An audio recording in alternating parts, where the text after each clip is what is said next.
是公司第一台，刷落来请收看咱的新闻。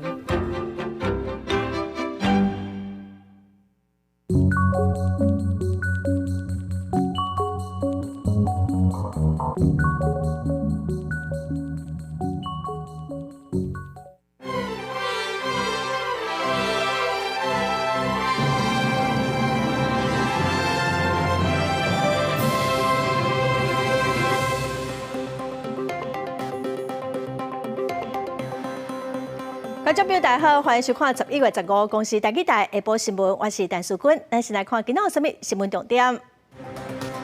天土风台透早已经减弱做轻度风台，暴风圈已经进入台湾南方的近海，对高雄、屏东、台东都有恒春半岛的威胁。昨有澎湖渔民伫7米的西南外海看到我中国5星级的军舰，边也有咱国的军舰在港口，双方是保持安全距离。台湾西部昨暗到今仔透早，因为无啥风，苗栗嘉义的污染物无法度扩散，空气的品质拢是感觉式的警示。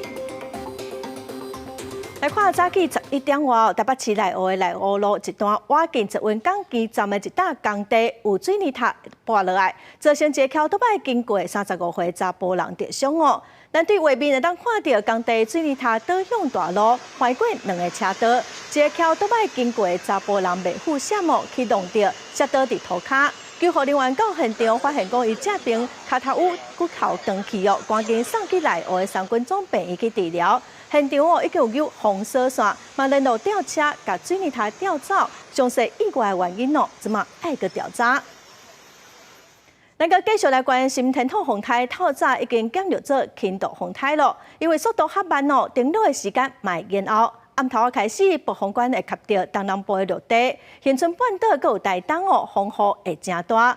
有气象专家嘛指出讲，天土的强度阁会减弱，伫登陆了后哦，风台可能就会消散。绿岛的石龙海峡乌云盖天，伫市区好是落雷停咧。伫天土风台慢慢瓦滚，天气愈来愈无稳定。南势的开元港也开始落雨。目前天土风台伊所在伫咧鹅銮鼻的南西方海面，向北平转东北平山顶东，暴风圈已经进入台湾的南方近海。估计伫咧拜五过头了后，高雄、屏东、台东加恒春半岛雨会愈来愈大。在今天下半天到明天清晨这段时间，花莲以南、高雄以南地区将会有比较明显的雨势。我们预估降雨在台东、恒春半岛以及屏东山区可能会出现局部性的豪雨。另外，在花莲和屏东的平地以及绿岛、兰屿可能会出现局部性的大雨。气象署讲，影响秋天风台变数真多。虽然伊的路线依然无啥确定，但是天土伊的环境对伊的发展较不利，所以强度应该愈来愈小。天气分析师讲，因为太平洋高压开始减弱，造成天土风台伊的引导力量变小，速度也变慢。佮加上伊行的路线比原本有期的较偏西平，中心瓦滚，甚至是登陆的时间点会向后延。它可能还是会以这个轻度台风的强度的来暴风圈来接触到我们的这个恒春半岛、高雄或者是在台东的陆地。在6日2天来讲的话，它在越接近我们台湾的时候，它的强度是越来越减弱的。也不排除它一登陆之后呢，就马上会减弱成热带性低气压，并且逐渐消散。民间气象公司有测，若是天土风台登陆，将会是让57年了后，自1967年极大风台以来，再一遍有风台伫咧11个登陆台湾。也和今年登陆台湾的风台数目达到4个，是自2008年以来，全年风台登陆数搁再达到4个的纪录。记者综合报道。轻度风台天土目前是伫鹅銮鼻南西方的海面上，向北北西往东北移动哦。暴风圈嘛已经进入台湾南方的近海，对高雄、屏东、台东佮恒春半岛的威胁。咱继续来关心气象署针对风台上新的说明。西北太平洋上第25号天兔台风的中心稍微减弱一些了，不过7级风暴风半径仍然维持120公里，现在还是逐渐朝着我们西南方的近海移动。它的外围环流以及环流已经开始逐渐影响到花莲以南地区以及台南以南的地区，提醒在这边的朋友，越晚雨势会越明显。预估就是未来还是先往北北西之后再往东北的方向移动，暴风圈依旧在今天深夜开始影响我们。但至于台风中心，是有可能在明天中午前后在南端的陆地登陆，而它的强度，当然依我们所预估的，未来会越来越弱，甚至到登陆以后、出海以后，甚至可能就在陆地上逐渐减弱为热带性低气压。但这些减弱的情况都是比较偏明天的事喽。海上警报区域还是东南部海面、巴士海峡、东沙岛海面以及台湾海峡南部。陆上警报区域是台东、恒春半岛、屏东和高雄。比较红色、暖色系的雷达回波，如果移到上空，会带来瞬间的强降雨。在中午到现在的台东以及屏东山区就已经出现了30-40毫米的时雨量。而且台东和屏东山区也已经出现了局部性的大雨，可以看到雨势是正在累积。明天晚上到星期天的清晨，在基隆北海岸、宜兰以及大台北的山区这些地方会出现局部性的大雨，甚至到星期天，我们目前预估东北季风南下以后，这些地方基隆北海岸、宜兰这些地方，包括还有大台北山区，可能出现局部性的豪雨。而且明天的温度就今天来说，明天各地的高温会比今天下降个2-3度。到星期天，东北季风影响以后，北部、东北部的天气会转得更凉。今仔日西部的空气品质是拢真歹，因为无啥风，湿度阁悬，雾阁真高 ，PM2.5的浓度是真悬。苗栗嘉义地区的污染物无法度扩散哦，所以今仔西部所有都市空气的品质拢是对敏感族群无健康的感染设定好，所以民众就爱尽量减少出门。面前一片白茫茫，这是台南市透早的天气状况。虽然无风无雨，不过扫有一大片蒙雾。台湾地区在冬季或春季的时候呢，就是我们所谓的雾季。那在清晨的时候，如果说气象条件配合，比如说有水汽够，那温度也稍微有下降，那空气当中会达到饱和，就会有产生雾的一个情形。南区气象中心表示，苗栗到台南的能见度大约拢无到200公尺，镜头转到高雄嘛有类似的情况。伫咧出海口作业的船，那像是互雾打掉咧。依照空气品质检测会当发现，15早起10点进前，台湾西部因为地形的影响，扩散的条件无好，北部、中部、云嘉南各高屏地区拢是感觉式的提醒灯号。很雾，有点不太好呼吸。因为我本身鼻子会过敏，所以我就会戴口罩了。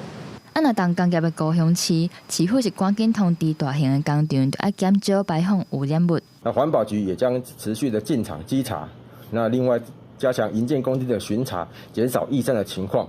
那另外也加强重点道路的洗扫。环境部长彭启明嘛伫面册提醒大家，天土风太瓦紧造成气流下降，所以空气当中污染物就会接做伙较恶消透。这种情形就要等到落雨了后才较改善。记者综合报道。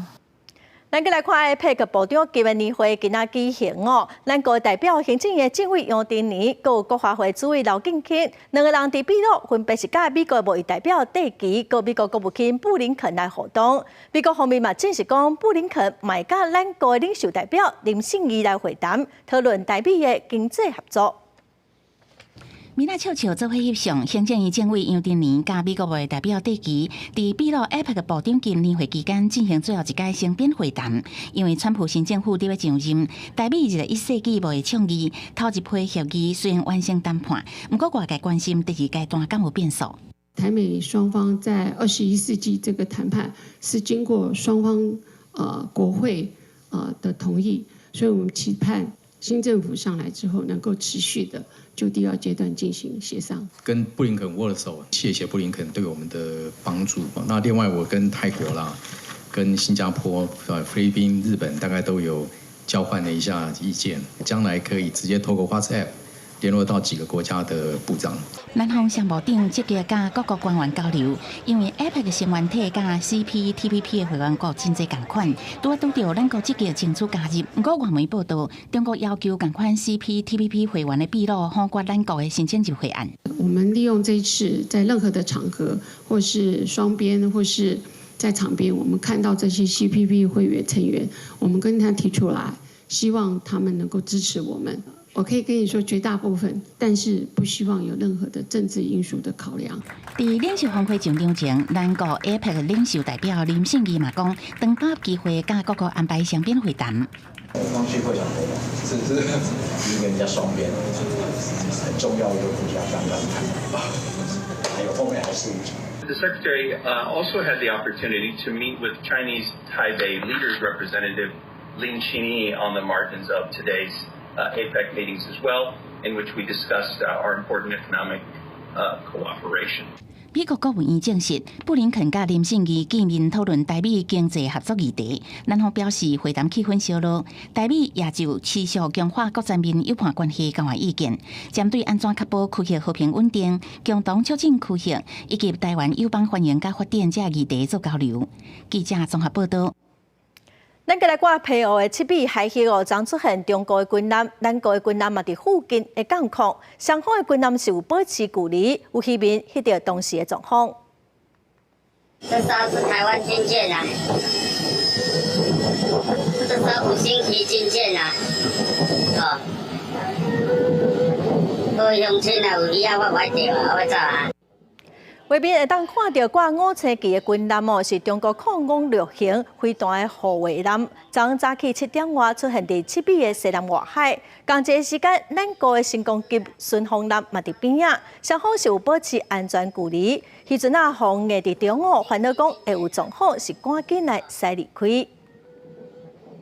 再来看立法院今仔开议会，在野党是提出国家通讯传播委员会组织法的修正草案，那被拢加急动员，嘛以人数优势表决过关咯。立法院会三读通过 NCC 组织法的修正案，12月7日开始实施哦。NCC 的代理主委洪丕宗爱伫12月7日落任 ，NCC 的运作恐惊会暂时受到影响。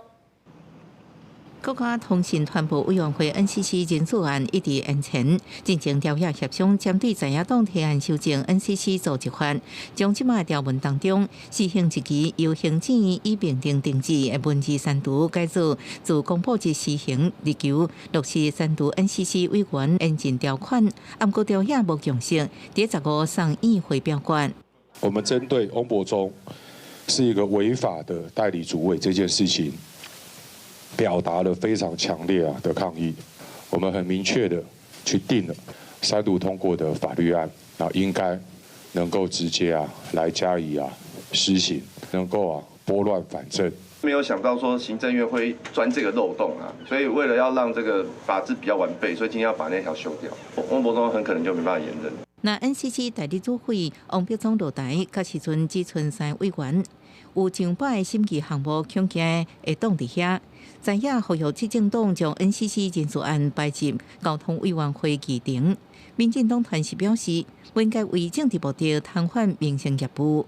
行政院辖下的组织机关的组织法，它的施行日期都是由行政院定之。蓝白对于 NCC 就是戴着有色的眼镜 ，NCC 辖管的业务多数是民生业务，不管是基地台，不管是手机的使用，可能都会因此受到影响。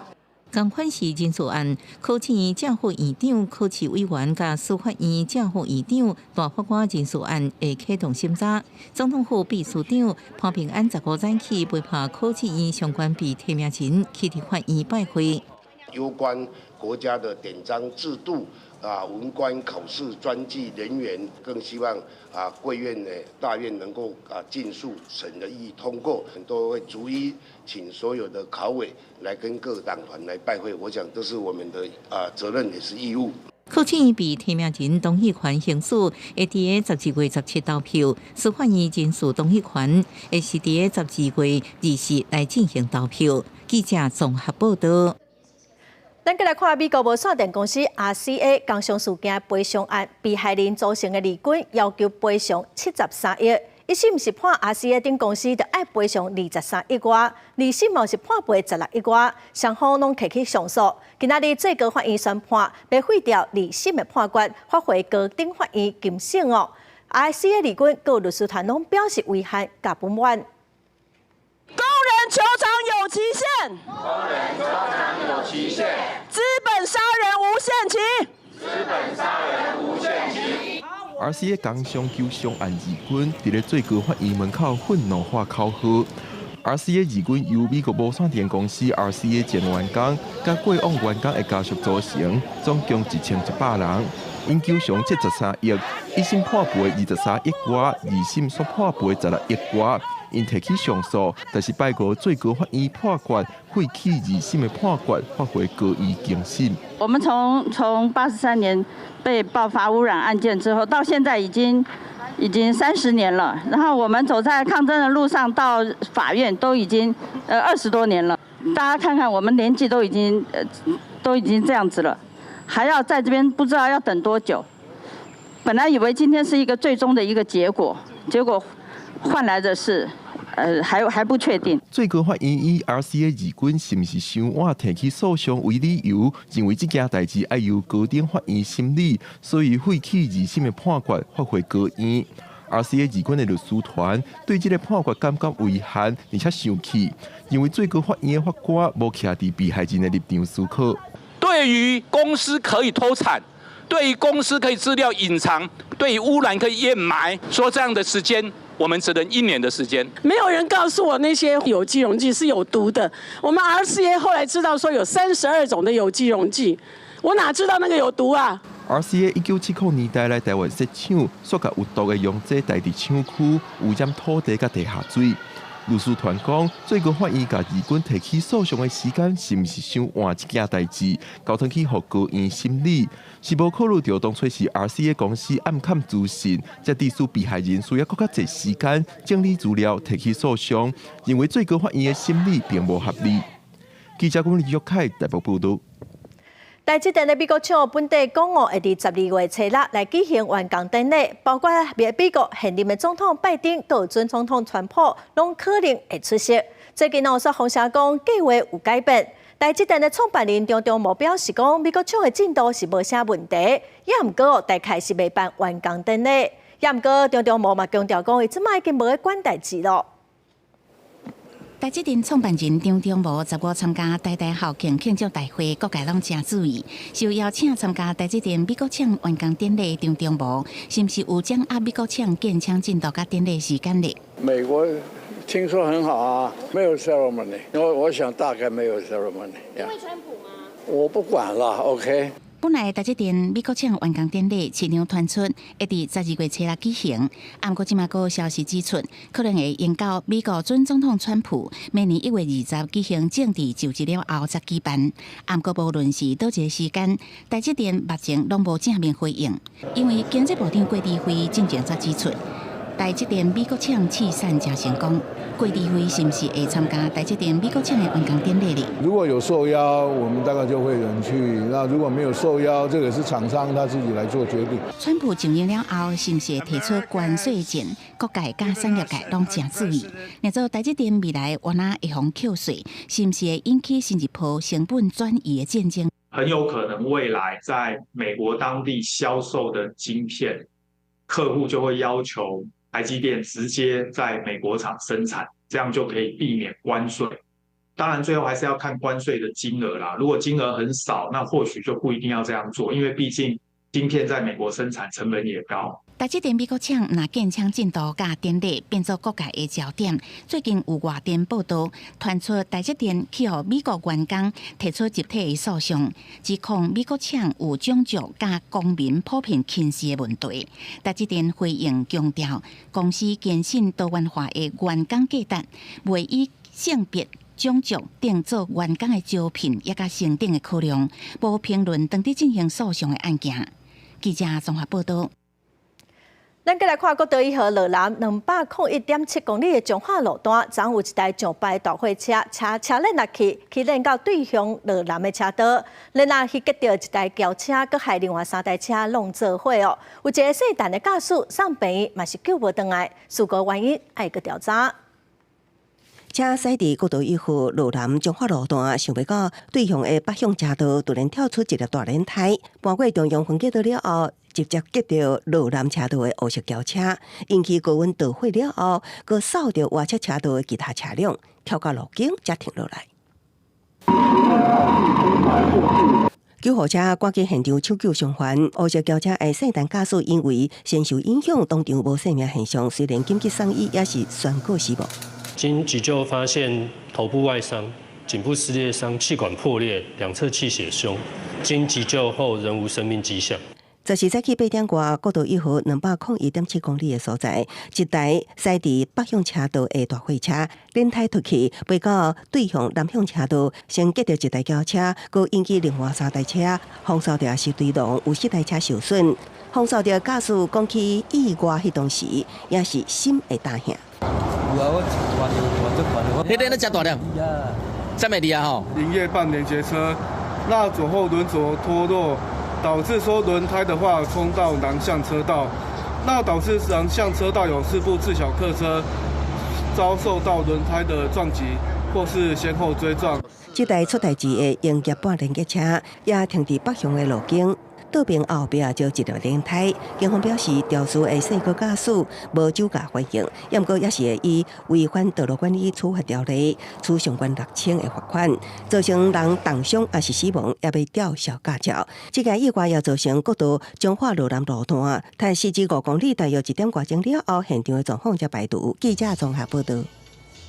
再来看澎湖一阿兵哥伫昨日暗休困离开营区，打出去就去互一台货车弄死，这个驾驶是有食酒赛车。另外，桃园某一个派出所的警察伫咧掠食酒赛车的时，嘛去互一个食酒赛车的驾驶弄着伤。13暗时6点外，拄离开营区的细庄的中枢，即行到路中，一台小货车弄头含手拢受伤，伤势真严重，紧急送病院嘛是同款不治。嘣一声跑出去看，我以为应该是车子跟车子的那个声音才有那么大，我就跑出去看，结果不是，是一个人躺在那边。记得讲一透早嘅现场，技术国道车驶真紧弄过去了后造成的碎片，肇事告诉嘛，互警方发现酒测达超标。南侧往北侧横越马路，双方发生碰撞之肇事，造成庄男受伤，送3种澎湖医院救治。初步肇事原因已由本分局交通分队承案调查中。现役的军人因为有人啉酒赛车不幸无命，军方会专力来帮助死者的家属办理丧葬、留守负伤者部分，只是食酒赛车的状况嘛出现伫桃园。这个警察是骑警用奥多拜执行食酒赛车机动拦查勤务，伊伫中正路的时阵拄着红灯停落来，后壁的车速弄过来，互伊手骹刺伤，但是驾驶伫第一时间竟然无停落来。该驾驶肇事后不顾远警拦检，立即逃逸。远警立即通报拦截围捕，迅速查获该驾驶到案。肇事的驾驶酒测达0.55，已经严重超标。虽然伊讲要甲车停好再来处理，并无要让讲，但嘛是互警方依法来移送。公路单位讲，过年前后是买月和参会大月，即马离过年愈来愈近，警方严正声明，对食酒赛车行为绝对零容忍，会持续来加强处理。记者综合报道。再来看交通部上新的统计指出，讲今年前8个月，台中市食酒赛车的事故，佮有着伤的人数是6度上济哦。警方分析讲，这甲台中的人口数第2济，佮有交通的流量真大有关系。也毋过有民间团体是认为讲，台中市政府应该爱针对预防食酒赛车，提出愈济办法。顶个月25，警察查酒驾驾驶耍绕跑，最后也是互警察查落来。今年7月，巴顿区长嘛因为食酒赛车互拦检，刷落调职，移送法办。台中酒驾直直发生。根据交通部上新的统计，今年1月到8月，台中市食酒赛车造成的事故甲受伤的人数，拢是6度上界济的。台湾的地面面积有限嘛，都是一定的车辆牌照一直花，这是也有一些关系啊。就算说看到客人在门口已经快要醉倒了，他们也不会去管说那他怎么回去这样，所以我觉得就很可能就是延伸后面发生酒驾的事情。今年前8个月酒驾事故统计，台中624件，788人受伤，拢是6度上界济的。台中市警局交通大队分析讲，主要是因为台中人口数第2济，交通的流量嘛大，所以事故才会第2变济。本市为全台人口第2多的都市，因人口基数大，交通流量相对更高，因此对事故件数也较其他城市为多。我们不认同这样子的看法。人口数最多的其实是新北市，它的酒驾死伤跟事故件数有位居全国第1吗？要打击它的酒驾，必须要做跨局处的办理。台湾酒驾防治社会关怀协会批评讲，新北人口上济，2项数据嘛才排第4，是无认同安尼看法。建议台中市府应该联合局处修改治治条例，对工地食酒发动劳检，强制卖酒的餐厅为人客叫代理驾驶，也佮有办酒驾累犯的鉴定课程，安尼才是本。记者台中报道。国际新闻来看，后礼拜一度特别伫巴西来举行 G20 峰会，也毋过13伫巴西最高法院的外口所传出爆炸，有一个查甫人伊要冲入去法院，结果无成功，伊个点炸药自杀死亡。迄当时法院内面的法官佮员工拢赶紧疏开，小隔壁的总统府甲国会嘛提悬警戒。巴西利亚停车场传出第一声爆炸的声音了后，警方随赶到现场拍火，没想到一个炸暴内部的查甫人，后来想要弄入去上近的最高法院无成功，随着发生第2摆的爆炸。Deu joinha pra gente e passou normal. E do nada a gente ouviu simplesmente o barulho. Eu olhei pra trás na hora do barulho e saiu fogo, aquela fumaça. Os seguranças do STF vieram quando eles estavam vindo novamente, porque eles jogaram na estátua da justiça, né? Ele jogou. Quando os segurança do STF estavam vindo todos, ele jogou novamente, foi quando estourou e ele caiu. E eu vi ele caindo assim.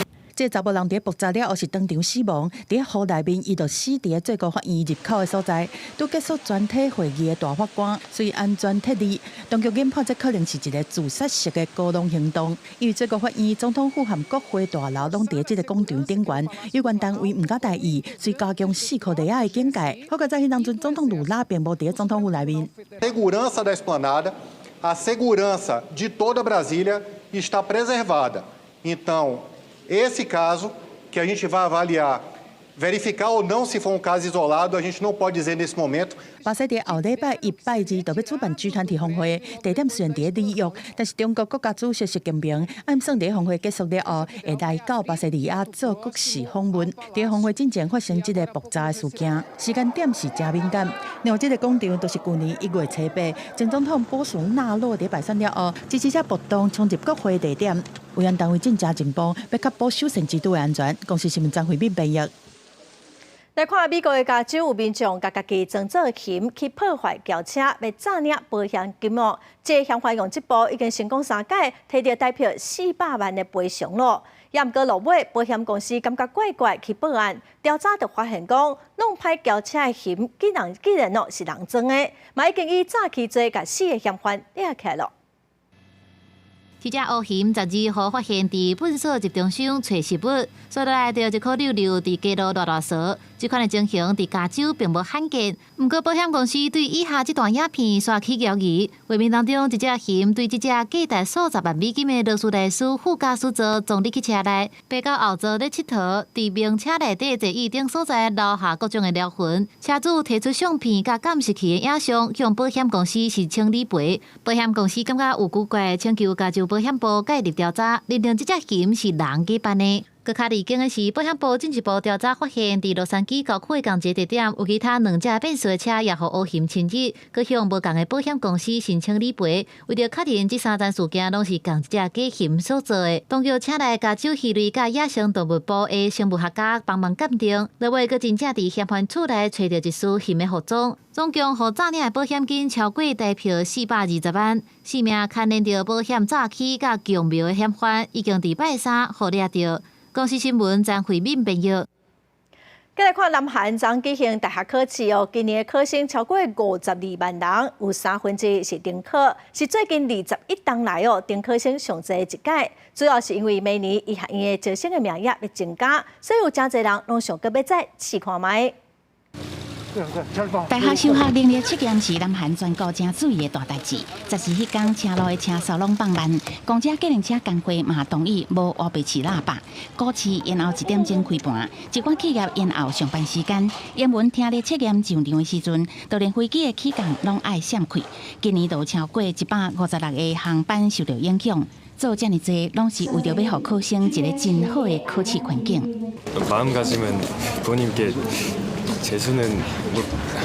재수는 안 하겠다는 마음 가지고 임할 거고요.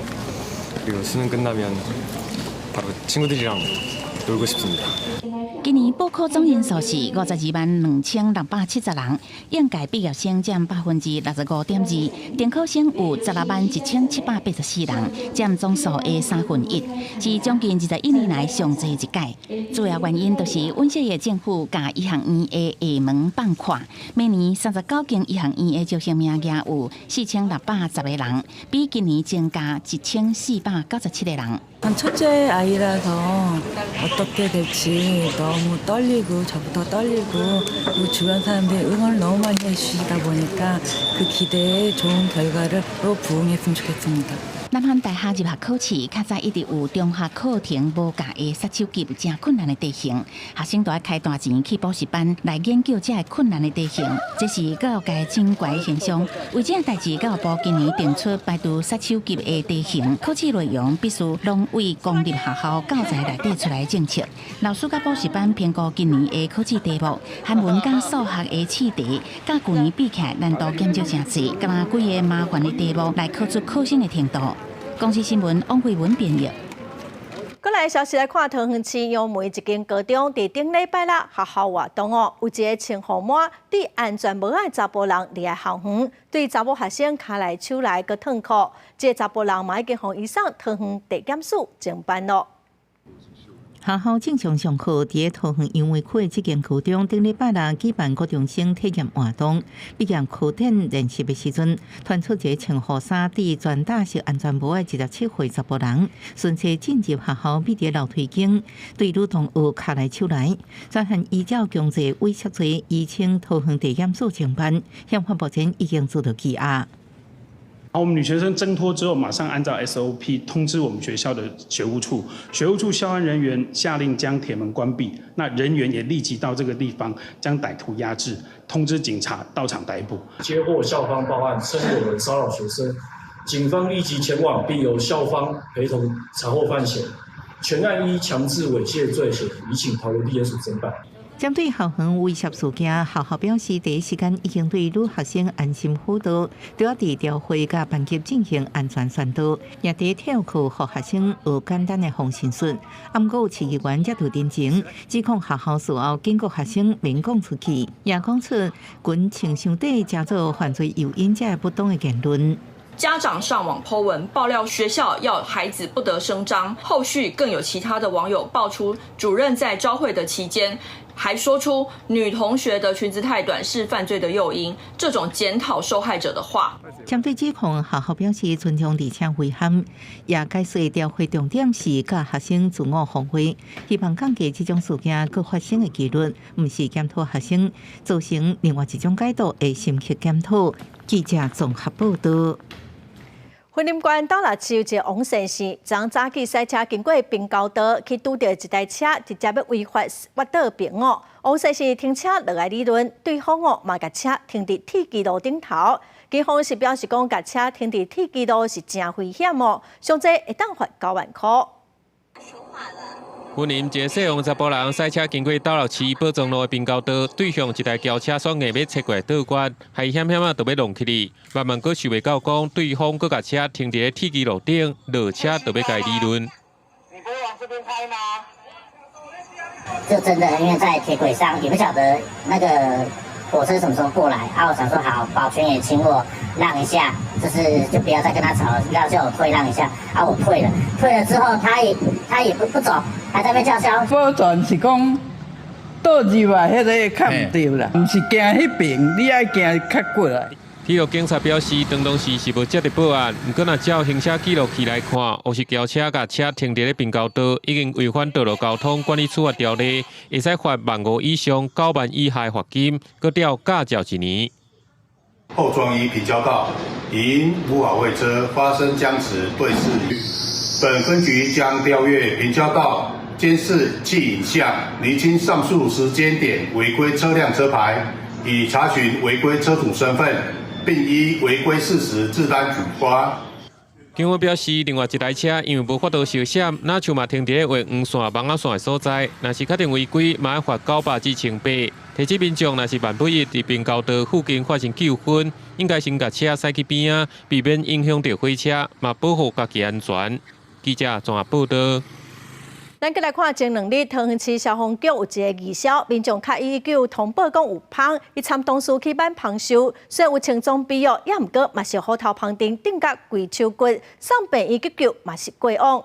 因为抓芳抓蛇这个工课，加重消防人员的负担，风险嘛真悬哦。有的县市是甲这个工课交予农业单位去处理，也毋过有的县市是交予消防单位来做。消防员的团体嘛批评讲，地方的农业单位应该爱负责。伫咧路边的技消向救护车一手，因为伊甲另外一个技消到民众主体办芳收，当时说好虎头芳顶。他就叫那个消防队的派那个义消来，就在拆那个被他叮到，然后就口吐白沫。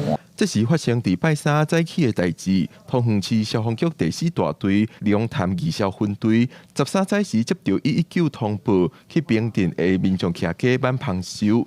虽然有穿防护装备，不过一个36岁姓范的队员，要是互芳顶到双手的手骨，送病院急救，也是不幸过往。对我们来讲，非常非常难过。我们会尽量的争取，就是保险上的理赔及争取抚恤。2020年，桃园北德也有义消抓芳phòng定，暂时无喘气甲心跳，加在急救有救倒来。抓芳抓蛇工课加重消防人员负担。消防员工作权益促进协会捌呼吁这款工课毋是消防人员的专业，应该交予农业单位来负责。但是，亲像这2摆发生意外的桃园市，虽然2015年甲抓芳抓蛇的工课交予农业局，但是农业局也是甲业务委托予技消来处理。最后也是消防单位负责抓芳抓蛇。最根本性的原因应该是农业单位他不愿意去正视说他自己的人力不足，还有就是装备的预算等等的问题。农业的主管机关就是地方的农业局，他其实应该要正视这个勤务，他就是他的责任。那所以他应该要来补足捕风捉蛇勤务所需要的人力跟装备。2017年的时，中央有设定农委会的计划，补助地方政府办理抓芳抓蛇的工课。不过落尾2020年底停止补助，全部由地方政府负责。部分县市自安尼继续交予消防单位来做。消防员工作权益促进会批评，过去拢是消防人员抓芳抓蛇，一寡地方农业单位就省事，无愿意补充预算甲人力。因呼吁地方政府重视这个问题，也建议中央搁再考虑补助地方执行这个勤务。记者林玉凯台北报道。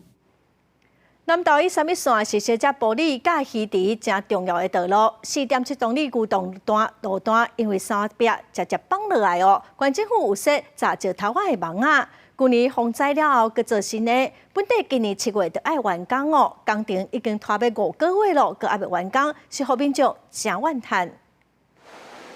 山壁顶防土石的防护网有的已经设好势，有的煞还未搭。南投埔里131线古洞段路段4.7公里的所在防护网破去，原地是今年7月份换好势，不过工程拖强要5个月也未好，期间道路讲封就封，引发民众的反弹。就是拢连续拢算拖较时间较长无，较紧赶做啊，无影响交通无，大家这出入拢较无方便啊，爱多超半个小时的路程。爱走别条路就对啊。绕丽鱼池绕一大圈啊。南投131线是连接埔里镇甲鱼池乡重要的道路，不过4.7公里的山壁常常有土石崩落。2017年就发生过土石落落来对着车意外，造成车失控弄山壁，驾驶重伤死亡。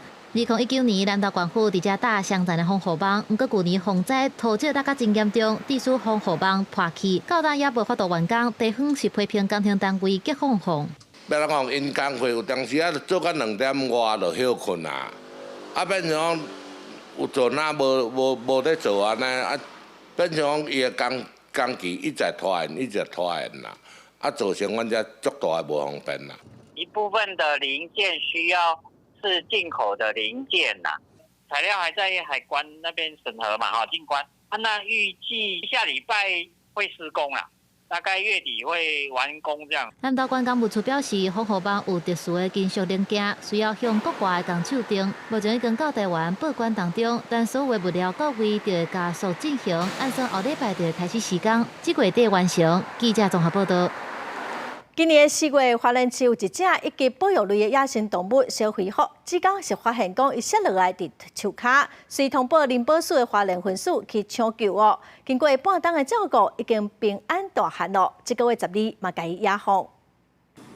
这只用病菌包起来的细只蜜蜂，迄当阵对树仔顶落来时阵，有志工目睭正来看到，迄当阵体重只敢若80公克，随通报林保署花莲分署，验过甲囥起伫树仔顶3天啊，老母拢无带车。我第一个时间就是用毛巾包起来，然后通报，每一步都是非常谨慎的，因为主要是没经验，还有就是可不可以把它养活。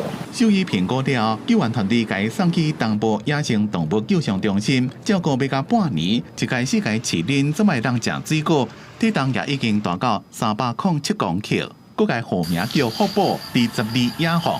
我们不断的把花莲的一些4季的果实送过去，让它可以适应这样子野外的食物。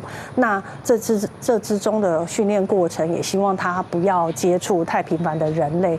这种蜜蜂叫做台湾虎蝠，进前无照顾了野放的经验，所以参考日本专家的建议，对照顾野放准备野放方式、训练预备、野放了观察做讨论研究，是台湾第一例。因为其实台湾都还没有这么小的虎蝠人工照养之后野放的经验，那我觉得在花莲的经验里面，其实都可以给未来我们花莲甚至有虎蝠的一些族群的县市，也可以作为一个参考。另外，为了要了解福宝伫咧野放了伫野外生活甲找食的情形，林保署有伫咧伊的身躯顶装发报器追踪，所以希望民众若要观察蜜蜂的时阵，请莫干扰、莫中断、莫照电火，大家做伙来保护这种互人叫做台湾4大神兽的蜜蜂。记者综合报道。来看台北市最近5天哦，有226件出现高山仔的通报，农会嘛有提供炮仔会当来赶这的高山仔，也毋过最近哦有一件炮仔去炸伤农民的案件，农民嘛发现讲这款炮仔无产品的保险，着伤嘛无法度理赔。我去的话放了很多次，太多次，可能10-20次跑不掉的啦。可是这一次竟然，这个去的话竟然把我的手炸伤了，是，那整个手都炸烂掉了，然后导致手现在短了一截。按照规定，农友正常使用广告炮刷电导防炸伤。台北市出现头一个广告炮炸伤的事件，造成农友严重受伤，幸运保住倒手，避免窒机，也毋过记载就一节。台北过5年通报台湾高山仔出地达到226件，以内湖区上侪有64件，其次是树林区46件，文山区甲北投区也有38甲30件，也造成农损。广告炮作为农友主要广告的手段，5年来有845个真主向农会申请，这位农友3会使用广告炮的时，所发生炸伤意外。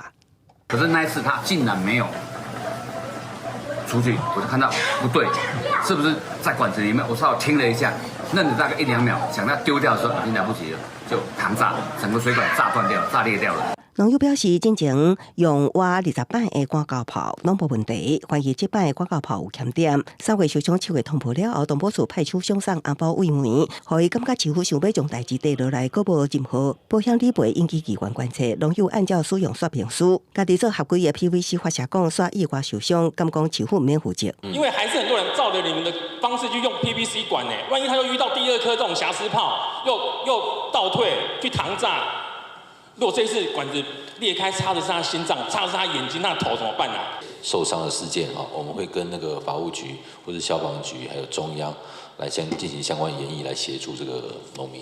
虽然农友会当提高国赔，也毋过机关除了要求市府研究赔偿办法，也针对广告炮无炮仔烟火标示真好，爱市府研究申请投保公共以外产品责任险，佮提供可靠的发射管予农友。东部署表示会进行相关讨论。记者综合报道。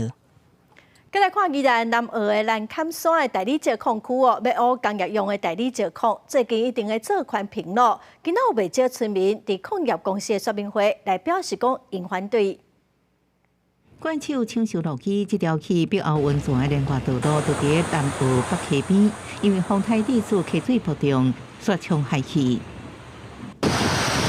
南无北溪溪水正如，溪部拢是土山有渔民讲过去的南无北溪溪水正清生态丰富，而且溪部大部分是石头，不过因为过去南坎山区的矿业开发，或者全部消失。升级的第二次公开资本。宜兰大理石公司想要扩大南坎山区矿区范围到43公顷，希望开采干运用的大理石矿。15日北澳村公开说明会，不过村民是反对，因为会让南部北溪环境愈来愈害。是不是他们拿矿的那个以前那个，把整个那个周围的上被那个震动嘛，都垮下来的时候，它那个土石流一直在下来，那一直在我们这个河川，它一直在冲刷嘛。都没办法干净了。其实我们也是很担忧我们的下一代，再来山洪爆发的问题。对我们的生态，再来我们的安全，我们下游的安全。我们开发的时候又不在矿场水洗，就是矿场原料石直接运到我们在东山的一个加工厂。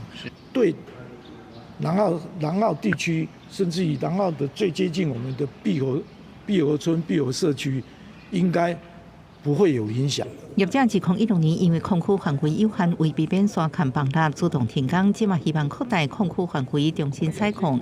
业者表示，这几年就算停工，也继续监测南澳北溪水质，申请采矿证书拢符合法规。矿区伫南澳北溪中央将近2公里，采出来未水洗，运输道路也未经过南澳行政区，对环境影响有限，会继续甲居民沟通。记者综合报道。老人福利联盟伫1802年开始参考美国的老人独立倡导计划，培养志工社工去养老院来陪老大人开讲哦。这个计划甲伫台湾到达服务过2000外个时代，那么做伙来了解。75岁像吴姐啊，伫55岁退休了后，就试过做志工服务时代，后来接触到老人福利推动联盟对1802年开始推出的老人独立倡导服务，像吴姐啊以志工朋友的方式进入老人机构，关心这顶无依无我、无囝离逝世老大人，互因知影有人通倚靠，若是伫养老院拄着无欢喜的代志，有人通讲。定定拢会讲。因拢无人来看伊，无人来甲伊关心。其实伊就是伫头歹嘛，即种代志毋免反映互机构，所以阮家己就会使用感情来处理啊。老人福利推动联盟表示，当初会伫1802年开始推动老人独立倡导服务，是参考美国的法律。美国有设一个老人法，强制社工、志工进入养老院，了解养老院的工作人员对时代的态度。不过，台湾目前是以民间团体、私人志工的方式进入机构服务。老人福利推动联盟希望政府未来会当比照美国设一个法律。我嘛当然嘛希望讲咱国家会使像美国安尼吼，个足明显甲你讲，你即马只要是你无惊钱，那国家会使用这寡方法来帮助你大家带，不管你带机构还是伫厝的独居，运用长照，降低你红诈骗跟欺负跟虐待的机会。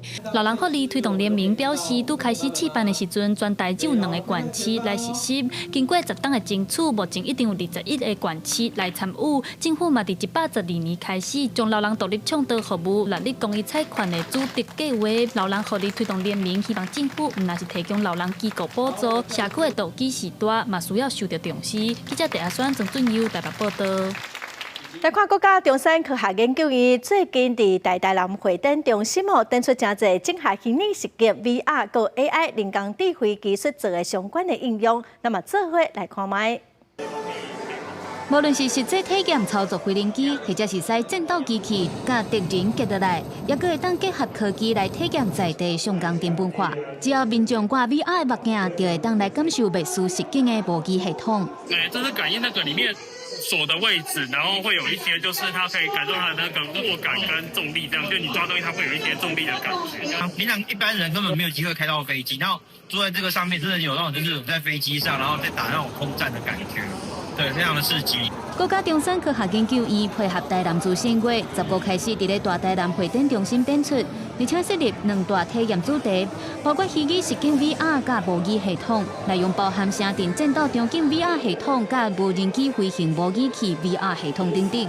透过虚拟实境甲定位系统整合，呈现专业的真实场景，让民众会当感受到未输真正训练。我们院里面在做无人机，尤其是攻击型无人机，我们的能量是非常高的。对，我们希望透过这些军事迷也好，科技控也好，你是电玩高手也好，你来亲身去体验我们在这个无人机啊，尤其是攻击型无人机的目前的我们的技术的层次啊，其实对国防自主要有信心啦。中科院对1993年完成第一套建国号战机模拟器以来，高端已经成功开发出各种的武器模拟系统，包括陆海空各种的载具，也有轻兵器、射击等等超过240套模拟训练系统。这几年佮扩大到医疗、无人机，也有铁路运输模拟系统等等，研究成果相当丰富多元。记者综合报道。来看，伫美国众议院的一场听证会，有前国防部的官员甲退休的将军拢作证讲，真正有不明飞行器 UFO 的存在。那人毋是宇宙唯一的生命体，伊嘛强调讲，美国人民应该爱知影真相。长期以来，不明飞行物 UFO 一直是大家正爱讨论的话题。真侪人拢讲，伊捌看过无法度解释的空中现象。美国众议院监督小组的委员会第13举行听证会，表示讲要把这个议题公开透明化。美国退役的海军少将加劳德伫会议顶讲讲，伊伫2015年服役的期间，捌收到对美国舰队指挥部军官遐寄来 email， 附件是海军的飞行机伫演习内面翕到无法度解释飞行物的影片。批内面佫讲到海军的飞行机和不明的飞行物是真侪摆差一点啊，就启动着，而且警告讲问题若无法度解决，演习有可能会取消。会当看出不明飞行物是真正存在的，只是过当讲这个 email 都对伊和其他的人的信箱内面无去啊，而且后壁都毋捌阁有人提起。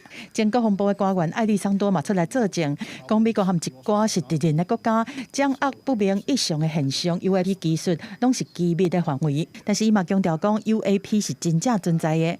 另外，艾利桑多阁讲，政府有一个秘密的 UAP 对飞回收计划，目的是要识别因吹到的飞行器，而且想要对内面来学技术。Let me be clear: UAP are real. Advanced technologies not made by our government or any other government are monitoring sensitive military installations around the globe. Furthermore, the U.S. is in possession of UAP technologies, as are some of our adversaries. I believe we are in the midst of a multi-decade secretive arms race, one funded by misallocated taxpayer dollars and hidden from our elected representatives and oversight bodies.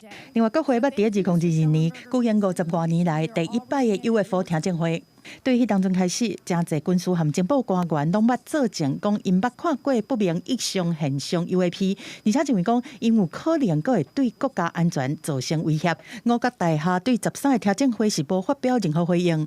五角大厦伫3月的报告内面捌讲，认为看到的 UFO 毋是对外星世界来的，只是普通的物件，亲像是无人机、火箭，也是鸟仔类等等。公司新闻新闻部的编译。伫17世纪波兰有查某囡仔，互认为讲是死废鬼，落葬的时阿嬷棍个脚拢互拔掉的。科学专家伫2000年利用3D 的技术来重建这查某囡仔的模样。瑞典的考古学家尼尔森近期拿录这个艺术敢若真人的小女半身模型，这个小女的面表情看起来艺术敢若真人。2000年，波兰的哥白尼大学考古团队伫波兰北部普尔镇的一个无名墓发现伊的时阵，只是骨头。She was found in a grave 2022 with a sickle placed over her throat, and at her left big toe there was a padlock placed, and this is interpreted as signs of the people that buried her thought she was a vampire.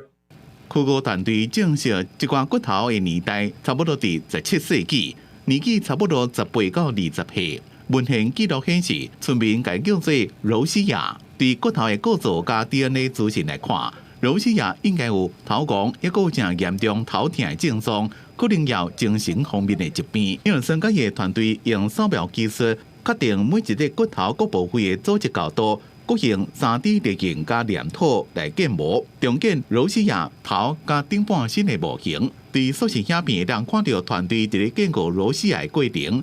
伫画骨头开始，过来用黏土一步一步打做基板，艺术就敢若真人共款。We do a scan of the skull, and then we let a 3D printer print an exact copy of the skull on which I can work. She catches your heart. It is a strong story, and I'm very pleased with presenting her most likely her true face. 研究人员对罗西亚的陪葬物认为，伊可能是出身顶流阶层，在400年前被认定是鬼怪，互人用四位鬼的仪式来取代这个少女。经过现代科技，可以用人类的形态再一遍出现。公司新闻张淑芬编辑。播报的天气，咱来看各县市详细资料。北部地区上低25度，上悬31度；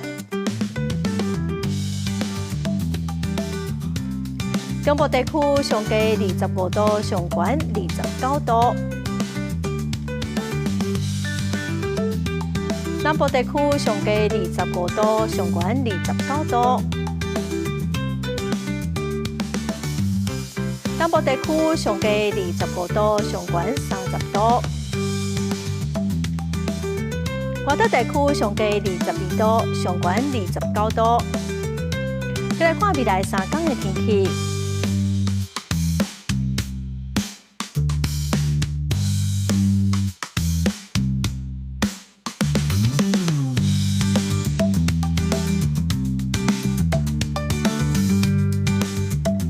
感谢观众朋友收看《公视台语台下晡新闻》，我是陈淑君。明仔载后礼拜一下晡3点，咱再会。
先过年，人民就是要有自由、民主、人权、教育阿顺啊，要来阮做新妇无啊？阮文金啊，真适合呢。11月17开始，礼拜日暗时8点，盐水大饭店，就伫公司台语台。